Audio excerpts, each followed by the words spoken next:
Good evening. My name is James Little, and I would like to share with you some work that David Sparkman and I did on the identification of a white powder. We did that work using the NIST hybrid search, some chemistry, and the SciFinder program, which searches the CAS registry. Initially, we did not know that it was a PCP-related material, but the hybrid search quickly narrowed it down to that class of compounds. The NIST hybrid search generates a similarity score matching both fragments and neutral losses. This greatly extends the scope of the libraries by including nearest neighbor compounds that differ from library compounds by one or more chemical moieties. The success requires the presence of similar compounds in the search libraries, and the mass differences must be confined to a single region of the molecule and no significant alteration of fragmentation behavior. Delta mass is the mass difference between the molecular weights of the query and library compound and reflects the modification of the molecule. Delta mass value is used to shift these neutral loss peaks in the library spectrum to match the corresponding neutral loss peaks in the query spectrum. I've used this hybrid search for over 3 years and done greater than 40,000 searches. I'm routinely amazed by the types of similar compounds with high match factors that are found with it. It's often successful when no useful results are noted in the standard identity search, and its utility in finding similar model compounds, support for fragmentation mechanisms, and identification of unknowns is very useful. Before I share with you the hybrid search results, I wanted to show you the standard identity search results for this compound by EIGCMS. We have the unknown on the top, and on the below is the best hit. You can notice the hit's only 581. So in general, with hits this low, as you can see in the table below, no useful information was obtained by this search approach. Here we have the hybrid search results for the compound. And you can see again we have the unknown on the top. The best match is over 800 this time, and in this case it tells us something that relates to the substructure of the compound, since the value is much higher by the hybrid than it was by the identity search. It's this PCP type related species that we'll talk a little bit more in the following slides. But I really want to discuss this display here and the spectrum that it's using to search. This middle display shows us what it actually searched to get this hit of over 800.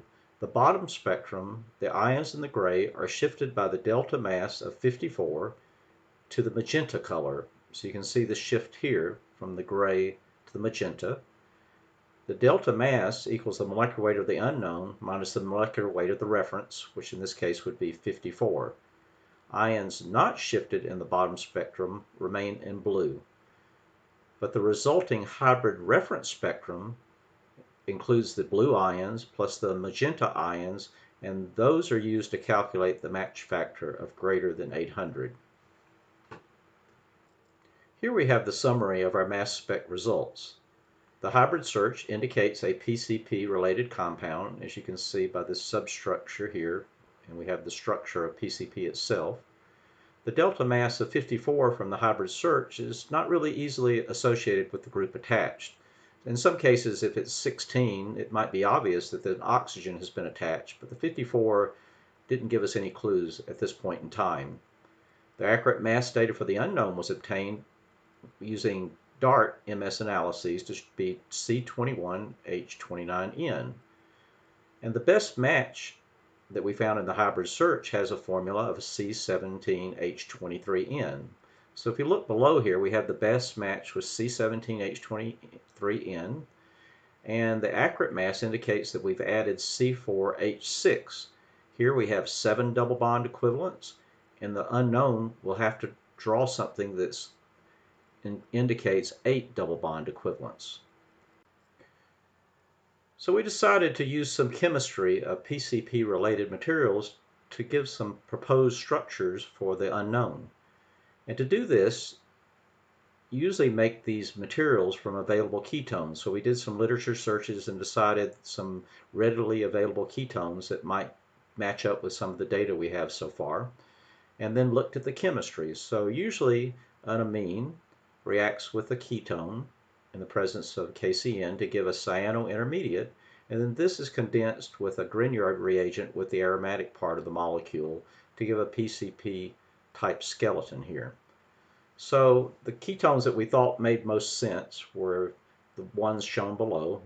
They're all bicyclic type ketones with the carbonyl, and essentially where the carbonyl is here, it joins across this carbon here to form this fused ring for structures 1, 2, and 3. We decided to take the molecular formula into SciFinder to see if we could find some candidates using the SciFinder search of the CAS registry. And we routinely do this in our lab, and here's a paper that we wrote identifying known unknowns in commercial products by mass spectrometry. And this works very well on any compound, even drug-related materials. And so we took our molecular formula, C21H29N, and when we got through with the search, we took the results and sorted them by the numbers of associated references.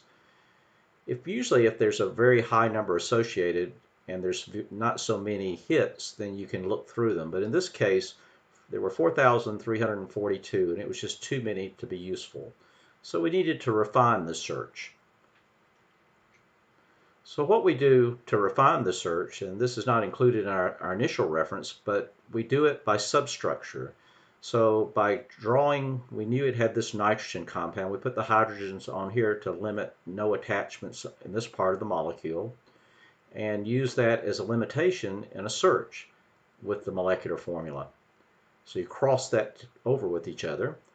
And out of this, we got 55 results, and quickly looking through them, you could tell by the structures which ones would be consistent with the EI fragmentation pattern. It's pretty obvious looking at them. And the result was that we had two components, result number 2 and result number 6 out of these 55. And number 2 had 9 references with 4 suppliers, and result number 6 had 2 references and 0 suppliers. Here are our conclusions from our mass spec and other analyses. The hybrid search was critical in suggesting a PCP-related substructure that could not be found by a standard identity search.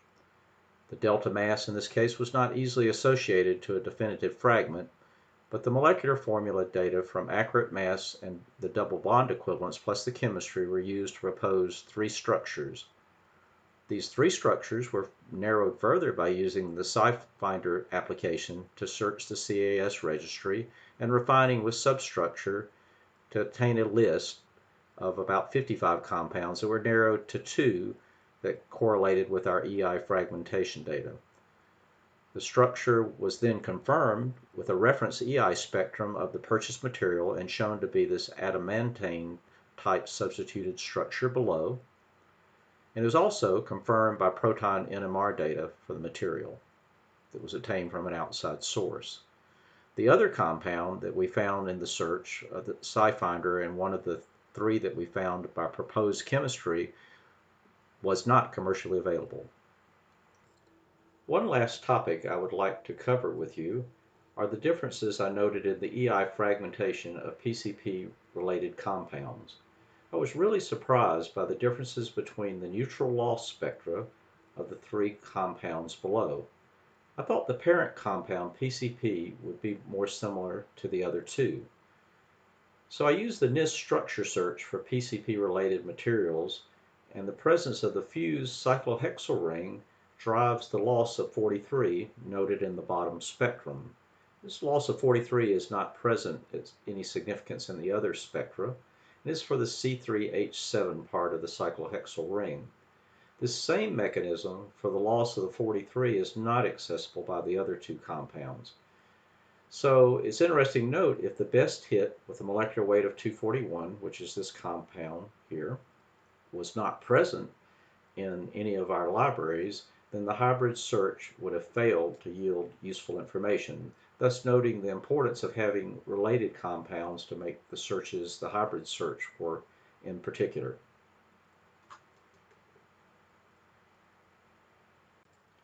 I would like to thank Adam Howard, who works at Eastman Chemical Company, Adam uses mass spectrometry to identify unknowns, and he's an expert in using SciFinder to assist in that identification. Also, I've got some active links shown below, and probably one that might be particularly interested is this course on using NIST EI software for identifying unknowns, which I have a lot of YouTube videos and handouts that might help you if you want to learn how to use the NIST hybrid search, plus also some leading references on how we do some of our work at Eastman to identify unknowns in the past.